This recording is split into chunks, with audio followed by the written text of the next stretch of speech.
Alors, bonjour Irène Tolleré. Vous représentez Bonjour, la... Jean-Paul. Bonjour, bonjour, merci Irène. Euh, Votre nom signifie la paix en grec. Un nom magnifique. Oui. Votre prénom, votre prénom.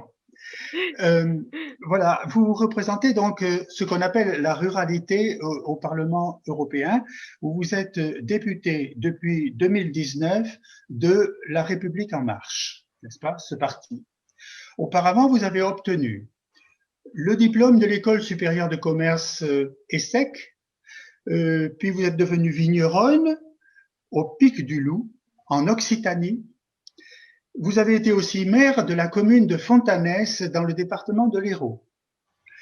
Moi, je coordonne le travail de l'association C'est l'Europe, basée dans l'Eurométropole de Strasbourg. Nous sommes une plateforme transfrontalière de débat et d'information pour jeunes cadres européens. Si vous voulez, une sorte d'université populaire pro-européenne qui s'appelle Conférence pan-européenne de Strasbourg.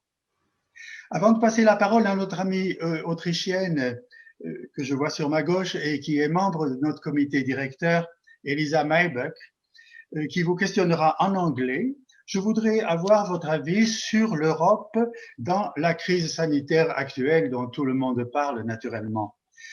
Alors d'autres pays, Israël, l'Angleterre, les États-Unis, la Russie et même si l'on veut la Chine, n'est-ce pas, ont été vaccinés plus tôt que nous parce qu'ils n'avaient pas à requérir l'autorisation de la Commission européenne ni de l'Agence européenne des médicaments. Qu'en dites-vous? Alors, je vais vous parler très franchement. Il y a du positif et bien entendu du négatif. Le positif quand même, si on regarde cette crise sanitaire, c'est déjà que nous ayons des vaccins. Qui Oui. aurait dit il y a un an que nous aurions des vaccins produits sur le sol européen? Vous savez quoi? Personne. Parce qu'il y a un an, on ne connaissait pas cette maladie. L'Union européenne n'avait pas investi dans la recherche pour trouver des vaccins. Et l'Union européenne n'avait pas passé des commandes et mobilisé des fonds pour que ces vaccins soient produits sur le sol européen dans des usines qui n'existaient pas. Donc, effectivement, il y a un choix européen qui a été fait par rapport à ces vaccins, c'est de respecter à la virgule près la procédure d'autorisation de l'EMA. L'Angleterre a anticipé sur l'EMA, mais encore une fois, l'Angleterre n'a pu le faire que parce que les vaccins étaient quand même en cours d'autorisation. Oui. Donc, et d'ailleurs, c'est le problème d'AstraZeneca et de Boris Johnson. C'est-à-dire que pendant le moment où le vaccin n'était pas autorisé sur l'Union européenne, l'ensemble des usines ont tourné à bloc pour l'Angleterre pour faire la première vaccination. Et à partir du moment où l'Union européenne avait autorisé AstraZeneca, alors dans ce cas-là, l'Union européenne a demandé la livraison des commandes passées l'année d'avant. Et là, les usines, elles sont plus à 100% pour les usines européennes, elles ne sont plus à 100% pour l'Angleterre. Et du coup, Boris Johnson, il est dans une situation très compliquée pour la deuxième injection. Donc, est-ce que on a bien ou mal fait? Ce qui est certain, c'est que pour être vacciné avec l'ensemble des vaccins qui aujourd'hui sont autorisés à date, c'est après la deuxième injection. Après la Oui. première injection, on n'est pas vacciné. Donc, moi, je préfère être européenne et être dans un rythme de double vaccination qui est coordonné entre les grands et les petits pays, qui est organisé par une autorité sanitaire qui prend les choses très à cœur et qui est très rigoureuse, plutôt que d'aller très très vite. Israël, c'est un choix qui est autre chose. Israël a passé un accord avec BioNTech Pfizer, puisque l'autre grande leçon, c'est que ce sont des toutes petites entreprises très innovantes qui ont gagné la course du vaccin et qui donc comme c'était des toutes petites entreprises très innocentes, elles n'avaient pas de chaîne industrielle. Et donc, comment est-ce qu'on fait pour industrialiser une chaîne qui n'existe pas? Les vaccins ARN messagers, on a découvert, ça n'existait pas, donc ce n'était pas industrialisé non plus. Et donc, Israël a fait le choix, avec le laboratoire industrialisant BioNTech, Pfizer, Oui. d'acheter des quantités très importantes de vaccins, mais en fournissant toutes les données médicales. Ça, en Europe, Oui. c'était pas possible. Et d'un C'était pas autre aussi. côté, c'est très intéressant parce que nous, on a le recul sur les doubles vaccinations israéliennes. Et les doubles Ouais. vaccinations israéliennes sur les plus de 65 ans, ça a libéré 60% des lits qui étaient occupés en réanimation. Donc la stratégie de mettre le Pfizer sur les plus de 65 ans, c'est la bonne stratégie parce que ça libère tout de suite la capacité. Donc, Donc, sur le vaccin, on n'a pas de place pour le nationalisme. Face oui, à une pandémie mondiale, on doit raisonner à l'échelle de la planète. C'est oui, aussi pour ça que le vrai sujet, c'est la redistribution au travers de COVAX, qui est l'organisme pour la distribution des vaccins dans les pays en voie de développement. oui, c'est Il ça. n'y a pas encore assez de doses pour COVAX pour l'Afrique et ce n'est pas une bonne nouvelle. L'égoïsme vaccinal ne va pas aider à la paix et à des relations de confiance, notamment par rapport au challenge qu'on doit relever ensemble avec les pays tiers comme le réchauffement climatique et le changement de certaines pratiques. Donc, ça Oui, va être un on petit va peu en reparler. compliqué de On leur va en demander de jouer le reparler. jeu si on ne leur donne pas les vaccins. Oui, Et en plus, c'est très dangereux de ne pas le faire parce que on éradiquera cette pandémie aujourd'hui par la vaccination de la planète entière. Donc, c'est il faut à ça. tout prix que toute la planète soit vaccinée. C'est ça. Je ne Voilà. sais pas si j'ai Par répondu contre, à votre oui, question. vous êtes clair, vous n'avez pas beaucoup parlé de la commission que tout le monde que beaucoup de gens ont critiqué, disons, y compris en Oui, Allemagne même. Hein. Et oui. les lenteurs, donc, sont dues à des problèmes d'industrialisation, de distribution, etc., et non pas au processus décisionnel de la commission, n'est-ce pas? C'est ça. Non, alors déjà, il faut aussi se rappeler cette phrase de la sagesse populaire. La critique est aisée, mais l'art est difficile, hein. Oui, Donc, si vous regardez bien l'ensemble des dates où les négociations ont eu lieu, voilà. Donc on parle de commandes fermes validées par les 27 qui ont été passées entre août et septembre par rapport à des pré-contrats qui avaient été mis en place par un plus petit groupe à l'origine entre oui, mars et juin 2020. Donc le délai, il y était. En revanche, comme on n'avait pas du tout l'expérience, si les industriels disent eh bien, écoutez, nous, on a besoin, c'est des technologies innovantes, on a besoin d'argent pour monter les process d'industrialisation et on pourra vous livrer tant, bien entendu qu'on considère que ce temps, c'est le vrai chiffre. Et donc, oui, sauf que la mise en place d'une innovation, ça se passe absolument oui, jamais comme on le dit. Alors après, il y a une citation que je trouve extraordinaire d'un député européen dont je ne donnerai pas le nom, qui se disputait avec un député anti-européen qui critiquait énormément la Commission. oui, Aujourd'hui, on utilise tous Internet pour commander des choses. Quand on commande un lave-vaisselle ou quelque chose et que la marchandise est en retard, est-ce que c'est nous-mêmes qui sommes débiles ou est-ce que c'est le fournisseur qui a un problème de production? Sur les vaccins, il y a un problème de production. Voilà. oui, Et par rapport à AstraZeneca, la difficulté, c'est qu'il y a eu des audits dans les deux usines européennes, puisqu'il y a deux usines qui étaient prévues dans le contrat qui sont en Angleterre, et personne ne comprend pourquoi les volumes manquent. Donc, le fait d'avoir les certificats vaccinaux, les certificats d'exportation sur les vaccins, permettra de voir qu'est-ce qui s'est passé en décembre, qu'est-ce qui s'est passé en janvier, c'est qu'est-ce qui vrai. s'est passé en février pour améliorer et mettre les différents laboratoires face à leurs responsabilités. Pratiquement, ce n'est pas le commanditaire qui a commis la faute, qui est fautif, mais c'est plutôt le producteur, n'est-ce pas, le fabricant et le Moi, je vendeur. trouve, En même temps, c'est une innovation. Il faut quand même le rappeler que c'est une innovation extraordinaire. C'est un grand pas dans l'histoire de la science et de l'humanité. Ce exact, vaccin ARN, messager, c'est-à-dire bien sûr. en découpant le génome du virus. C'est fantastique, n'est-ce pas? Moi, j'ai dit à votre assistante l'autre jour que c'était un pas comme le premier pas de Armstrong sur la Lune. C'est Oui, aussi important. exactement. Voilà. Exactement. Et ça montre aussi la rapidité de la science Oui, et cette rapidité de la science, eh ben, l'industriel ne suit pas au même rythme. Voilà, donc c'est un peu oui, c'est et ça.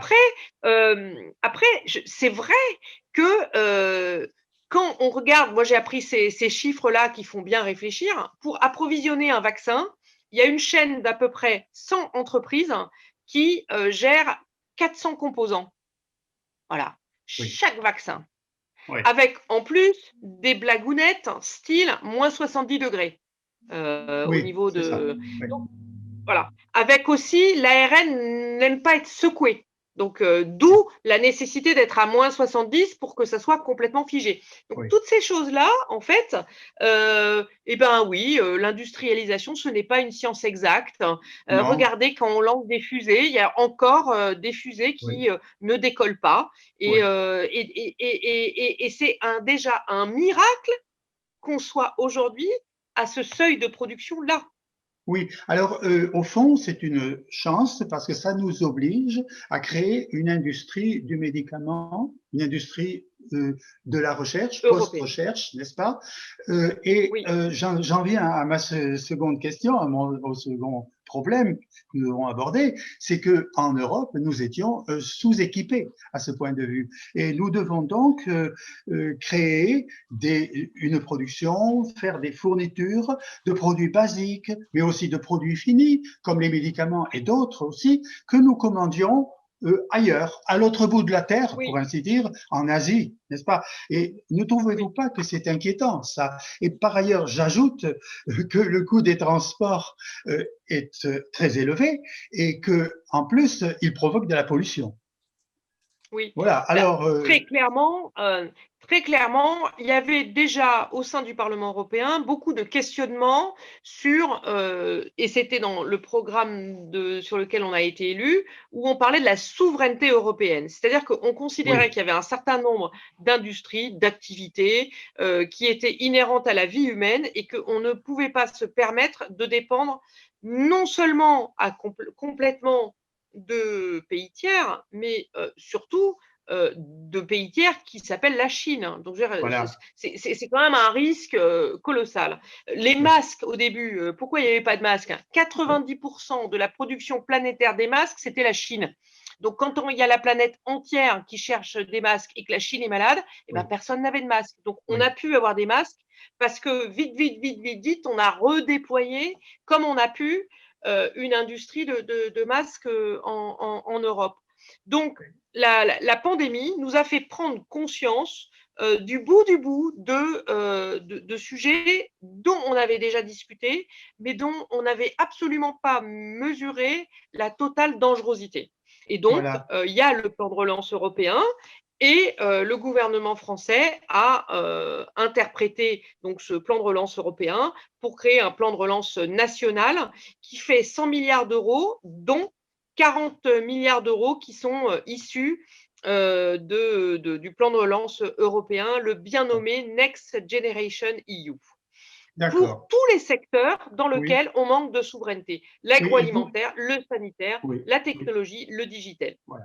Vous Donc, m'avez donné justement euh, le mot, vous m'avez donné le mot d'accrochage, la souveraineté alimentaire. puisque c'est Oui, quand même votre spécialité au Parlement européen, non pas oui, les questions sanitaires, mais donc, outre la souveraineté sanitaire, il y a la souveraineté alimentaire qui est extrêmement importante. On l'a vu d'ailleurs dans la crise du Covid, si nous n'avions pas été nourris et alimentés, et là, il faut remercier les agriculteurs et toute l'industrie alimentaire, n'est-ce pas, qui ont été c'est clair. presque, ou sinon aussi importants que les Complètement. soignants, pardon.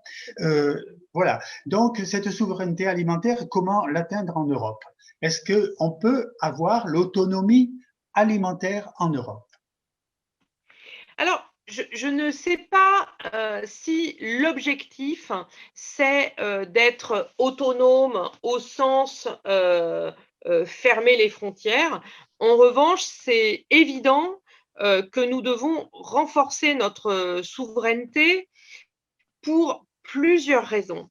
En cas de Attendez, pandémie, je précise la oui, souveraineté européenne, n'est-ce pas? Pas la oui, souveraineté oui, souveraineté nationale. européenne. Il Excusez-moi, faut bien souveraineté le dire. européenne. Et les Donc, frontières, quand vous parlez des euh, frontières, ce sont les frontières extérieures de l'Europe. européenne, oui, Voilà. oui, oui. D'accord. Donc, si on a une pandémie qui revient, il faut pouvoir manger. Voilà. Oui. Là, l'agriculture européenne a super bien réagi, mais on s'est fait un peu peur sur certains trucs, donc ça peut être amélioré. Il y a aussi, bien entendu, un intérêt d'augmenter, d'améliorer notre souveraineté alimentaire par rapport au Green Deal, par rapport au climat, par rapport avoir une production alimentaire locale, c'est un meilleur moyen de gérer l'eau de pluie qui rentre dans le sol, qui fait qu'il n'y a pas de désertification. Oui. C'est du lien social, c'est du mieux vivre, c'est du mieux manger. Donc oui, donc c'est très important que on accompagne cette souveraineté européenne, cette ambition de souveraineté européenne, par exemple au niveau de l'alimentation, par une réflexion sur les circuits courts. Ça ne veut pas dire que Voilà. tout va se vendre en circuit court, mais ça veut dire qu'il est important que ce lien direct existe pour que la distance qui s'était créée entre les agriculteurs et les consommateurs, les liens se renouent pour qu'il y ait une meilleure discussion sur les objectifs qui sont partagés et les moyens Oui. d'y y arriver. Oui, je vous attrape au vol, là, justement, dans votre spécialité, donc dans les questions agricoles et alimentaires. Nous sommes en France et en Europe aussi dans des nouveaux systèmes de distribution des produits. On peut dire ça, n'est-ce Oui, pas? Je pense à la vente oui, directe, donc vous en parliez, du producteur au consommateur, de l'agriculteur à son client, sans passer par des intermédiaires qui font perdre du temps et qui oui. coûtent cher, qui alourdissent le prix. Mm, mm. Oui, Oui, c'est mais ça? c'est une. Oui, c'est ça, mais Je vous demande, est-ce l'avenir? Est-ce l'avenir?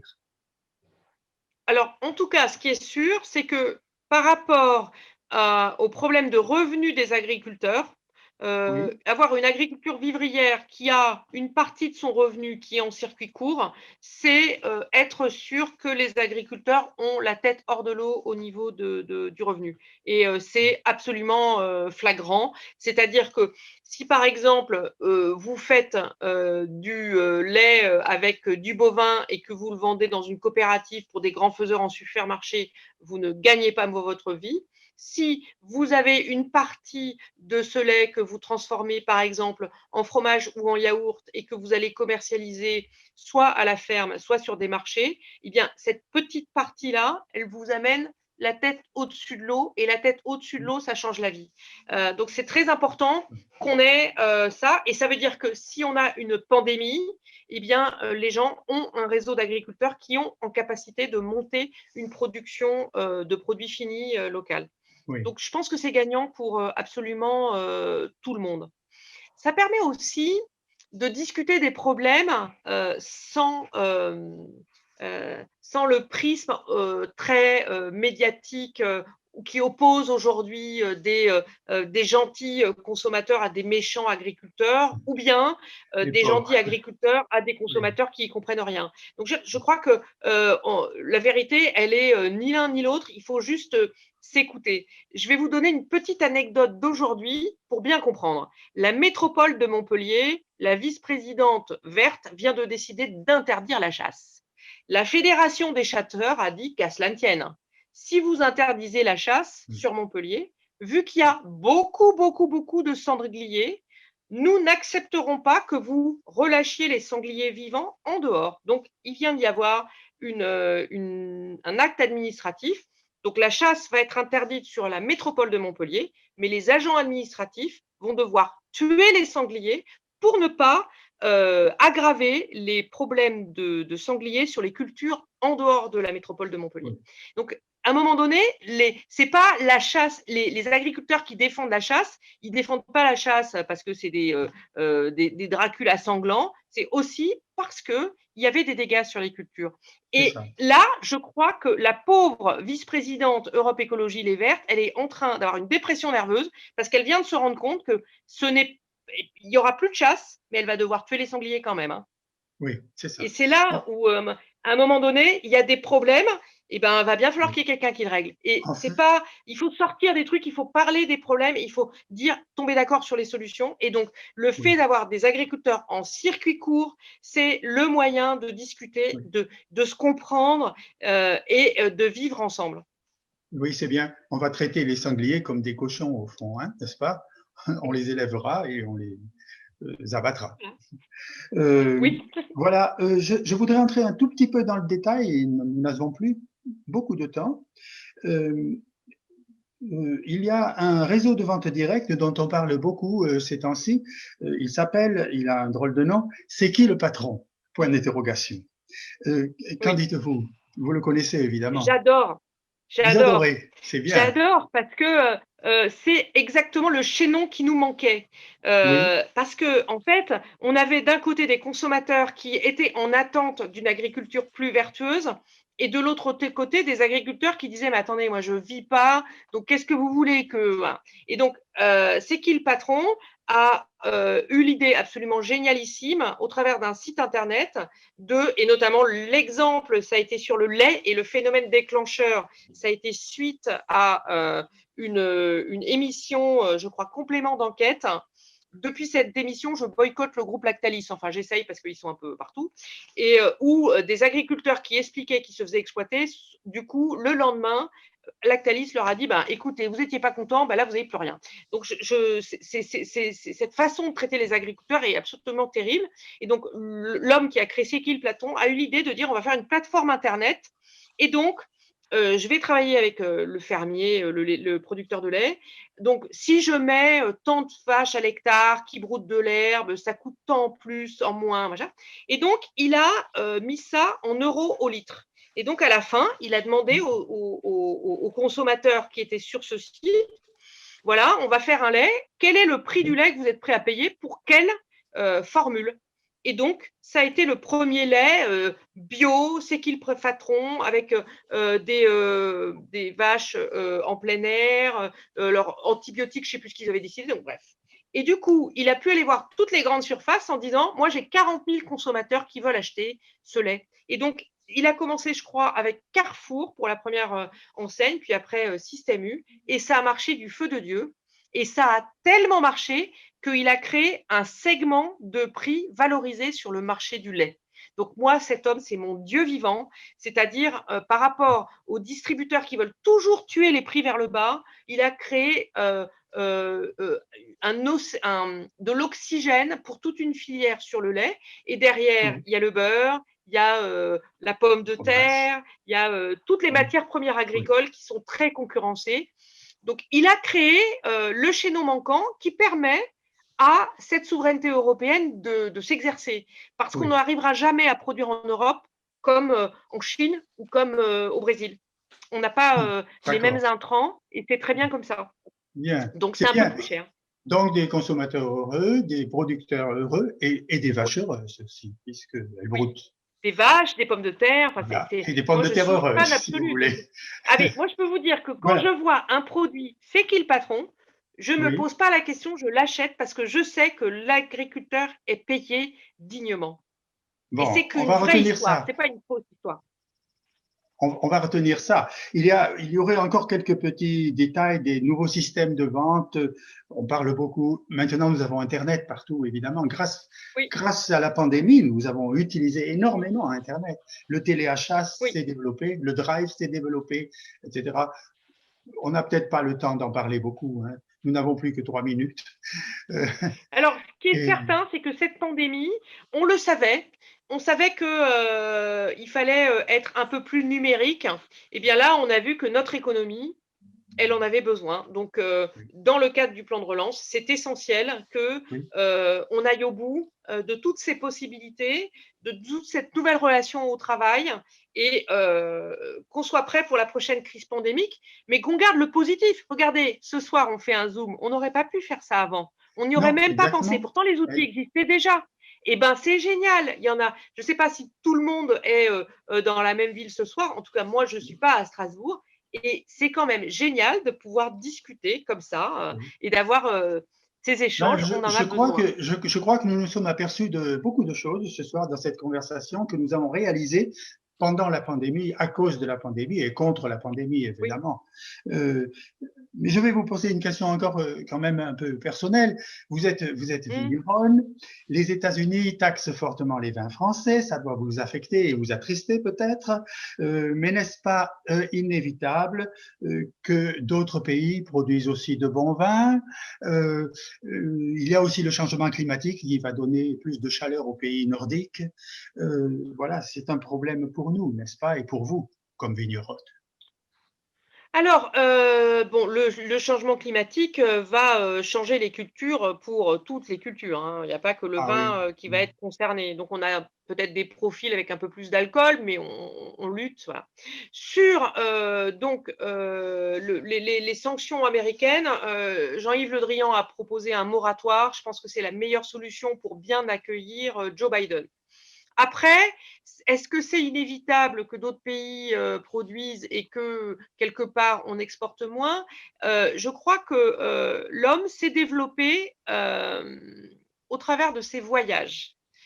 On dit toujours les Mhm. voyages forment la jeunesse. Et donc, Oui, quelque part, être dans une vision du monde où on se dit je préfère tout consommer en local et donc ne pas exporter, je pense que c'est une vision du monde qui ne me plaît pas. Je crois, moi, je préfère que tous les Iraniennes, tous les Iraniens qui veulent visiter l'Europe viennent et qu'ils se disent que finalement la démocratie, elle peut avoir une autre forme. oui. Je pense que Les Russes c'est aussi. intéressant de voir les bonnes pratiques, d'aller que des Français aillent visiter l'Allemagne et voir comment des réseaux de panneaux solaires ont été installés le long des voies de chemin de fer, qui paraît quand même un truc super Oui, évident, mais que nous en France on fait pas. Donc voilà, je pense que c'est très important, surtout quand on a les enjeux du changement climatique qui est tellement rapide. Il faut qu'on soit comme ça et on sera comme ça par l'échange. Et donc, le vin fait partie des produits culturels. On ne boit pas du vin ou du champagne ou de l'alcool parce qu'on a faim. On boit du vin pour se détendre, oui, parce qu'on fait un bon repas. Donc, c'est dans du plaisir.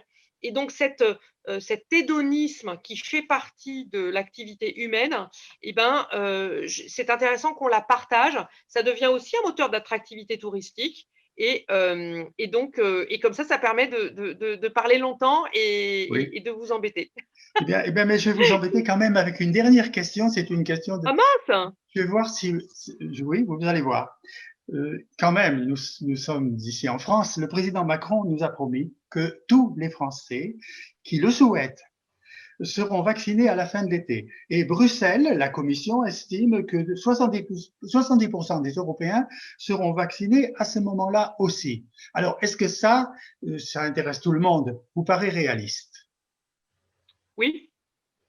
Oui. Oui, Écoutez, donc sur l'année 2021, la France approvisionne 150 millions de doses.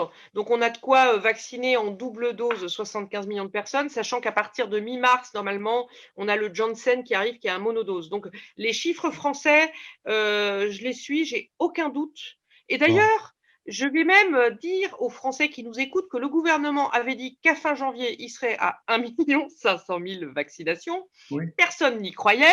Et en fait, on est à combien? 1 500 000 vaccinations. Oui. On avait dit sur février, on aura des doses supplémentaires. On réouvrira quand le Astra, machin. Le Astra a été autorisé. On vient de réouvrir 500 000 vaccinations supplémentaires sur le mois de février, ce qui vont se rajouter à. Donc oui, je pense que ces chiffres sont réalistes, mais ils reposent sur l'organisation des États.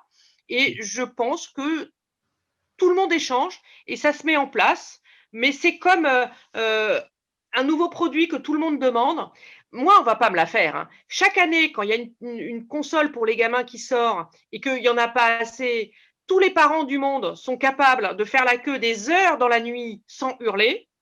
Et sous prétexte que ça serait des vaccins, alors ceux qui ont fait que ces vaccins sont approvisionnés, ça serait les plus mauvais du monde. Non, non, il faut en plus saluer la prouesse technologique d'industrialiser. Aujourd'hui, il y a des concurrents qui travaillent ensemble. Sanofi, il va faire de l'embouteillage pour un concurrent à lui et il va avoir des livraisons de ce concurrent qui vont être encore fabriquées par un troisième concurrent aux deux. Donc, ça n'a jamais été fait et ce mode de collaboration, de coopération, je pense qu'il est extraordinaire et il faut qu'on le garde parce qu'il permet de lutter et d'être plus efficace par rapport à l'innovation. Merci beaucoup, Madame Tolleré, pour votre optimisme et votre positivité, je dirais.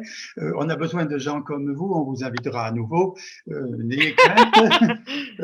Et je vais donner la parole, I give the word to our friend. Je donne la parole à notre amie Elisa, qui va vous poser quelques questions en anglais. Merci, Jean-Paul. Well, we are going to continue in English. Thank you for taking the time to answer some questions in English as well. You already talked a little bit about, well, the pandemic, the vaccine, the EU, the role of the EU during this pandemic, and also some aspects about the food and agricultural industry. As well, as far as I understood, because my French skills, there is some room for improvement. But what I would like to do in my part of the interview is to kind of divide it into 3 parts and talk a little bit more about the correlation between the health crisis and the food and agricultural industry. Maybe divide it into 3 sections. First, like the production, including the harvest. And the second part, the distribution, which you already mentioned with like the direct sales and stuff like that. And the last part being the consumer and the consumption. In like kind of preparation of this interview, I thought about anecdotes that came to my mind, like experiences with the food industry during the pandemic. And there was one anecdote. Like in the first few months of lockdown, it was all over the media in Austria that there is like crops on the fields that are going to rot because there are not enough workforces, not enough harvest workers. And my dad, he already retired and he applied as harvest worker at an Austrian farm, but they didn't take him. So my question is, the problem with food sovereignty during this pandemic, is it not just like because there's not enough food or not enough crops, but is it also the dependence on workforce from other countries? You are completely right. It's a holistic approach. In fact, if I talk about the fact that we need to increase our European sovereignty on the food, I must admit that the way I see it now is significantly different from what I saw it before the pandemic. Before the pandemic, I was more, yes, it's normal that we have food produced in Europe and we must have more direct sales. But then after, when we had the pandemic, we had the problem of lockdowns of the frontiers. And so the people who do the harvest were not able to move. There were like 50% of Spanish strawberries because it was the time of the picking of the Spanish strawberries and asparagus. 50% were not picked. It's a total waste. And when you have a 50% that is not picked, you have also the risk that the companies go bankrupt. And so that the year after, it's not 50% that is not picked, it's 100% that is not produced. So it's very important that we consider the farmers as frontline workers. That's one point. The other point is that we have a supply chain that was globally thought and cost driven. For instance, you had Spain that specialized in cardboard. But when you produce cakes in Czech Republic, because you are a big, a major FMCG producer, you have your big factory, for instance, in Czech Republic that supplies a big part of the European market. But this big company uses cardboard from Spain. But if the frontiers are stuck, are cardboard for the cookies produced in Czech Republic, are they a priority or not? But in fact, the packaging for the food should be also first line.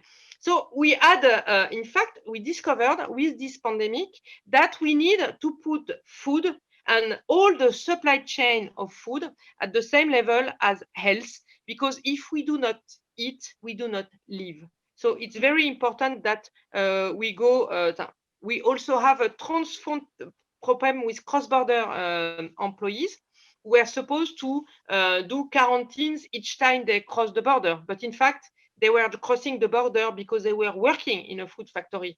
So because of that, because of the closing of the border between Czech Republic and Romania, the said company lost 20% of its production. Because 20% of the salary force could not come to work. So we really need to learn the lessons of this pandemic to make Europe stronger and also more efficient. So you also see that there is a problem with the workforce during this pandemic. Moving on, to the second part, to the distribution, you also talked about direct sales, and I can only mention one shop, it's close where I live. It's kind of like a supermarket that only sells products that were produced within a radius of 30 kilometers surrounding the supermarket. Do you think this concept could be applied somewhere else in different European countries?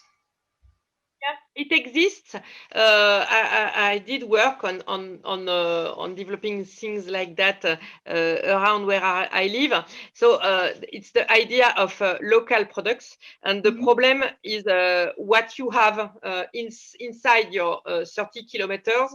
Yeah. Because sometimes people want to eat tomato, and if you have apples and nuts in the 30 kilometers, but it's summer, it's fine to buy tomatoes that come from 100 kilometers. Otherwise, you can develop tomatoes grown near you. But you must also be down to earth. Fish that grow in the sea or in the ocean, not everybody lives near the sea or the ocean. So of course, it's important that we keep a balance, and the worst is to be too radical. But of course, it's very important that we keep local production and that we give them the tools to be sold locally. Are there some other ways that can improve the connection between urban and rural areas? Because I grew up in a rural area. I'm used to homegrown foods and crops, but I've lived in the city now for a while, and I kind of noticed that people in the city don't really have this. Well, that's my impression. Don't really have this connection with fresh and homegrown food. How can you improve this connection between the urban and the rural area? In fact, with the recovery plan, we have a big money that has been a loan from the European Union to the member states so that they relaunch their economy. And there is a part that goes to agriculture. And on this part that goes to agriculture, there is the specific line to fund what we call local food plans. For instance, we have something that is called the Milan Pact, because the first city that did it was Milan. It was like, I am Milan, I have so many million people to feed. I would like to have around Milan a production of local food, and see if the children can go and visit some farms, and that we have all along the life of the people from Milan, that they understand better farmers' food, and they have access to fresher food, and there is less food waste, and maybe help young farmers to develop. So there is a tool to use it, and European money to develop it. And I think it's very important. And also, in the Common Agricultural Policy, we are asking ourselves for urban farms, what we call farms grown into cities. It's not my generation. I prefer to imagine that we will be able to increase our sovereignty through normal landscapes for me, but it's something that needs to be developed. So we are funding it. Okay. And for the last part, for the consumer or the consumption, what my impression is that more people, since the restaurants and coffee shops and shops are closed, at least in Austria and also in some other European countries, people, well, people kind of tend to experiment in the kitchen, to bake and to, you know, use new products, and also pay more attention to the origin of the products, kind of. And especially with food they buy for their home, for their own kitchen. But how can this, you know, positive behavior also be transferred to like the restaurants? Like when they open again, how can consumers know where their food where the food they eat in the restaurant, where it comes from? So you already have some initiatives around that were before the pandemic, and is on a local basis.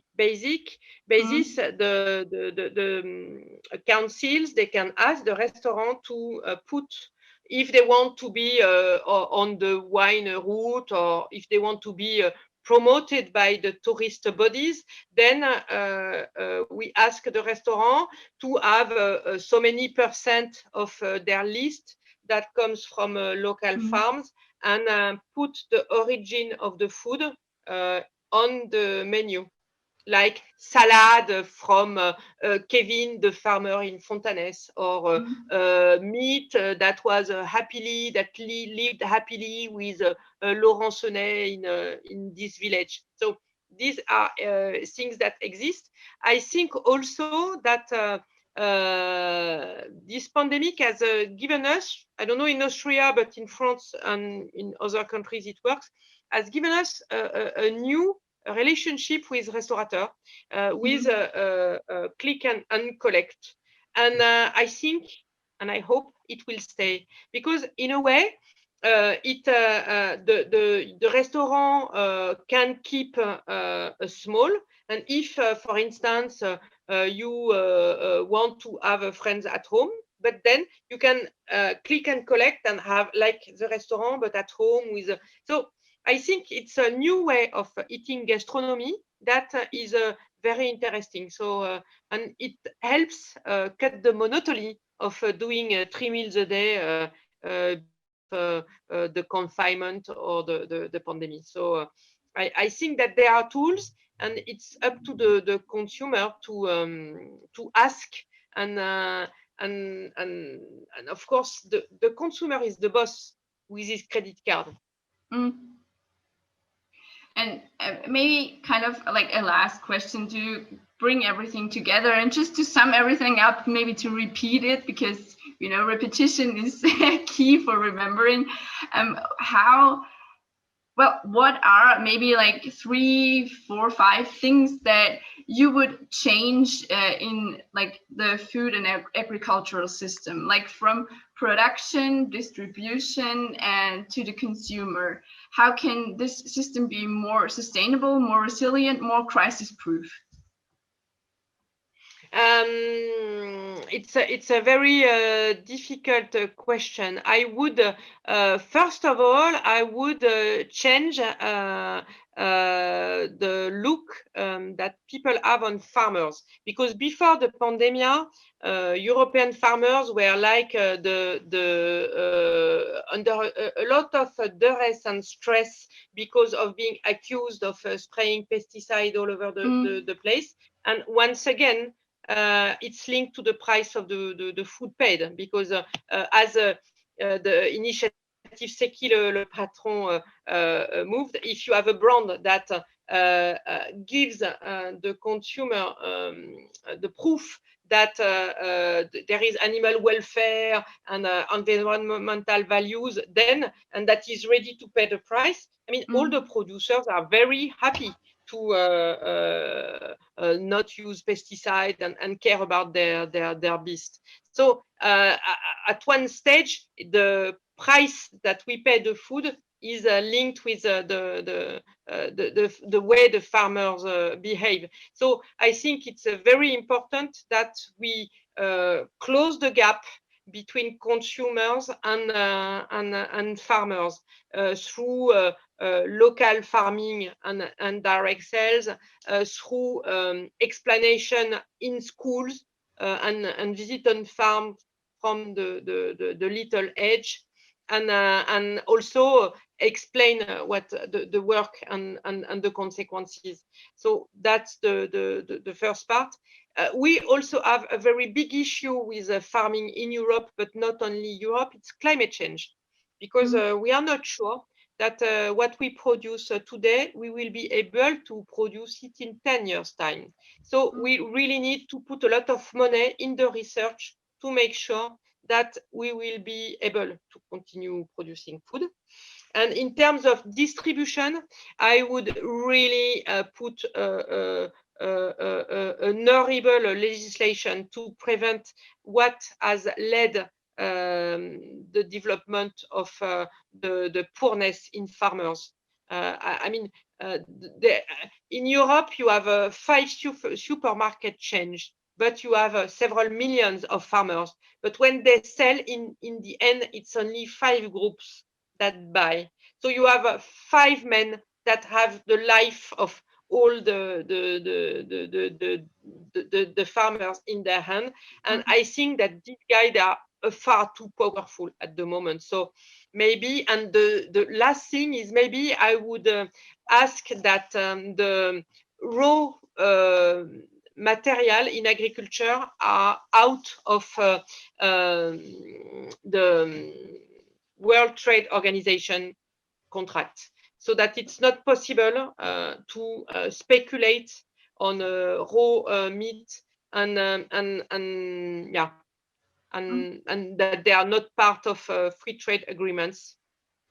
Okay, so to sum it up, the image of the farmer, and you would invest in research, and you would like change the power of the supermarkets, and no speculation on raw products.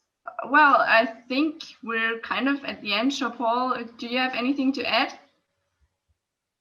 No, I was very happy to talk with you, and I hope that all of you keep very safe, and that once again, I know I said in French that a lot of Europeans think that the Commission did very bad with the vaccine and that it's slow, but I mean, we are lucky to have vaccines, because 10 months ago we didn't have any. We are lucky to have vaccines that are produced in Europe, because 10 months ago, we did have factories producing vaccine in Europe. And when we order something online, you know, when the new Nintendo game box or whatever, and that the world wants to order the same box, then you have delays in delivery. And you don't consider that you are stupid. It's just that everybody wants the same thing at the same time. So it's the same thing for the European Commission. We should say thank you to them. Because what is being done is really an industrial miracle. I have learned that to produce a vaccine, you have a chain of 100 companies dealing with 400 components. So, of course, when you have 7 billion people that want to order the same vaccine at the same time, because at the beginning you only had 2 that were agreed. Also, the guys who won the vaccine, who found the first vaccine, they are very small companies. I mean, BioNTech, it was a research lab, and they did an industrial deal with Pfizer. Oxford, the university, found something, and then it was industrialized by AstraZeneca. But we had very innovative ARN messenger, whatever techniques. And so they were not industrialized. So we had to see which factories could produce what and build a total supply chain. So yeah, there are delays in delivery, but in 10 months' time, I mean, it's a total miracle.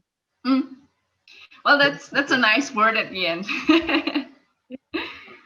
Well, yeah, and it's a European miracle.